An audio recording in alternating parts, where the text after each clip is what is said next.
What's going on, guys? Waco from Revolution here to talk to you about the 5th anniversary of the Code 1159. What is Audemars Piguet to me? To me, it is one of the hottest and most desirable watch brands in the world. Actually, in terms of revenue, it is at 2.35 billion Swiss francs in turnover in 2023, based on the Morgan Stanley report.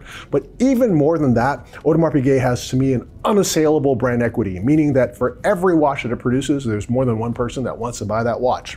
In addition to that, Audemars Piguet has one of the highest average price points in the Swiss watch industry. Its average price point is over 48,000 Swiss francs, and that is actually incredibly impressive. How did AP achieve that? It achieved that also by lifting up the average watch that it creates as well. It has now created a situation where a lot of people are coming into the brand at a perpetual calendar level or even a tourbillon level as well. So if you can levy any criticism of AP, sometimes people say that AP is a mono-product brand, right? What does that mean? That AP is essentially the Royal Oak. And this stunning, iconic, octagonal bezel sports chic watch, the first integrated bracelet sports chic watch ever created back in 1972 by Gerald Genta, is one of the most desirable watches today.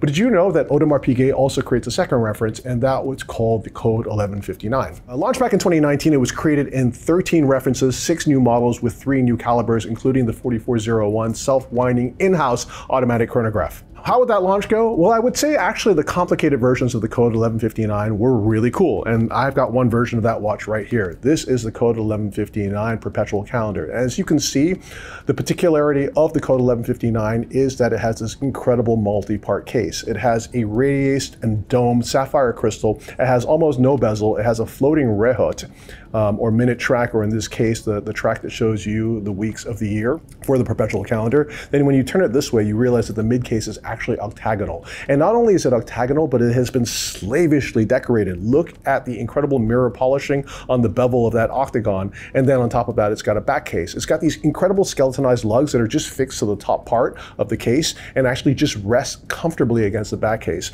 This is really one of the most complex cases in the watch industry today. So a complicated case sometimes works better with a complicated dial, and it does really well with this perpetual calendar. So AP is really cool because when it does something well, it continues to evolve, and when it does something not so well, it recognizes it and addresses it immediately. If there were any criticisms that were levied against the Code 1159, it has to do with the idea that the three-handed models were really plain looking. So in 2020, it came out with these three-handed models that immediately showed that it recognized that the dials were a little bit too plain. And what did it do? It took these sunray motif dials with these incredible deep vibrant colors and with this fume effect and created a greater sense of complexity for its three-hand watch. It did it really well with this rose gold watch with this deep dark purple color, and it actually did it even really well with this silver dial where you can really see the sunray effect here, contrasting really well with the fixed Arabic indexes, and even this galvanically grown Audemars Piguet logo, which is then fixed on top of this highly lacquered dial. There's so much dimension to it, and you can see that they realized the dials were a little bit plain too,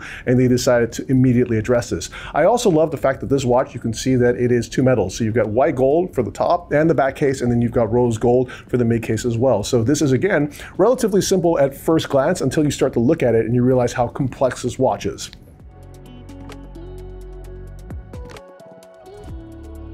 One of my favorite versions of this watch from 2020 was also this beautiful chronograph, and you can see the effect of the sunray and fume effect combined with the counters of the chronograph creates a super visually dynamic watch, really high functioning watch as well, because again, this is the first in-house chronograph caliber that AP ever made. And on top of that, it's really complemented by the bimetallic case, which you can see as I turn the watch around. AP also realized in 2020 was that this case also works really well with métier d'art, in particular grand feu enamel. When the watch was launched in 2019, you had métier d'art grand feu enamel applied to the complicated watches like the Super Sonnery and as well as a flying tourbillon. But here you have grand feu enamel applied to a three-hand watch. In particular, this one is made for the Bolshoi Ballet, and the result, I have to say, is absolutely stunning. I also like the fact that it's grand feu enamel with this really cool fume effect, which I don't see that often. Following up on my statement that the Code 1159 always works super well in a complicated watch, check out the skeletonized tourbillon. You can see that you've got these radiating curves of the skeletonized motif coming out of the perimeter of the tourbillon, and it works super well with this multi-part case. This is a watch from 2021. 2022 was a super important year for the Code 1159 because it suddenly became the home of one of the most iconic complications in watchmaking, and that is the star wheel. It is a wandering hour fixed minute complication that goes all the way back to 1655 when Pope Alexander VII couldn't sleep at night, and he asked his friend to speak to these watchmaker called the Campani brothers to create a silent escapement clock that had this wandering hour display. There are modern watches today that use this complication, such as Ullwerk, for example, but actually AP was the first modern watch brand to use this complication. From 91 to 96, they created watches just like this, initially in a double-step bezel case, very similar to the 5548 perpetual calendar launched in 1978. They even made that watch in a John Schaefer case minute repeater, which is absolutely insane. But then it was as if the star wheel just kind of laid dormant inside of AP's archives. Like they kept it in the basement. It was just living there, eating, like lifting weights and getting stronger, right?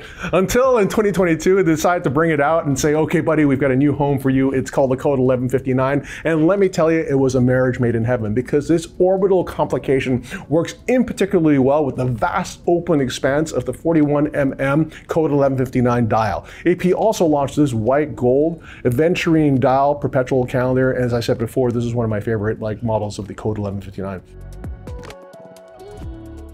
So 2023 was one of the most important years for the Code 1159 because it was a big design evolution for the dials. So what did AP do? They were like, you know what? One of the things that's a great signature for the Royal Oak is the petit tapestry motif on the dial.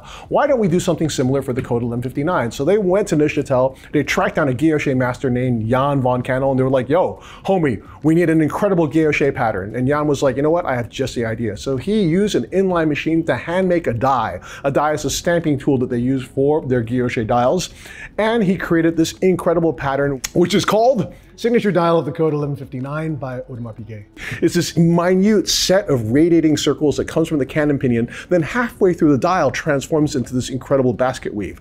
And I'm looking at a watch on my wrist, which is the chronograph version that has this pattern. That in combination with the beautiful galvanic finish of this beige fume dial, contrasted by the 3 additional subdials of the chronograph complication, contrasted again by the evolution and design language for the markers and the open work semi-skeletonized hands, creates an absolute visual feast for the eyes. The other important thing about the watch that's on my wrist is it's the first time that we saw steel enter into the Code 1159, which brought this model watch to a much wider audience as well. This watch on my wrist has got a steel top case, it's got a black ceramic mid case, and then it's got a steel back case as well. On the wrist, it's super comfortable to wear because ceramic is super light and extremely robust. I want to show you 2 additional versions of that watch. We've got 2 38mm versions of the watch, and it's super significant because this was the first time that the Code 1159 was made in the smaller size. I'm going to show you the 38mm time-only watch on my wrist, and yes, it's purple and pink gold, but I actually think it looks really cool, and I think the proportions of this watch are really great, and it works really well in combination with this signature motif guilloche that was created in collaboration with guilloche master Jan von Cannel.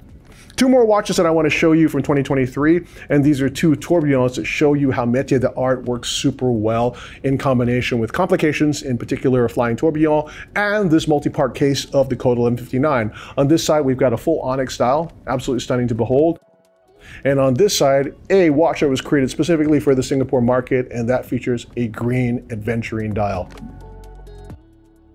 So in 2024, we have the continuation of the design evolution of the Code 1159. Now in 38mm, we've got 2 small versions, one in light blue and one in dark blue. And it shows you that how this watch, even at 38mm, even with this kind of vibrant color, it's a super cool watch for both a man or a woman. Would you agree? Like I will wear this summer with my bright blue Speedos.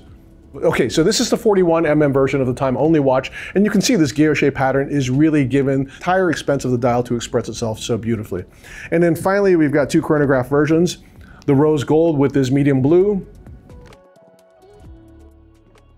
and this full-on black dial version contrasted by the beautiful pink gold elements both on the dial, and also check out that rose gold and black ceramic midcase. So as you can see, there's been a really strong design evolution for the Code 1159, but there's one other dimension of the Code 1159 that we have to talk about, and that was last year's RD4 or Code 1159 Universelle.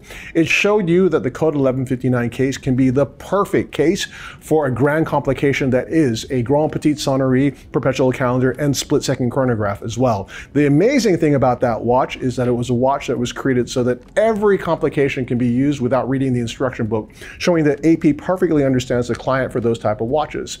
So to summarize, Code 1159 is now 5 years old. What I love about AP is that it has relentlessly pursued an evolution, advancement, and improvement to this model, and I think that these are some of the coolest watches today.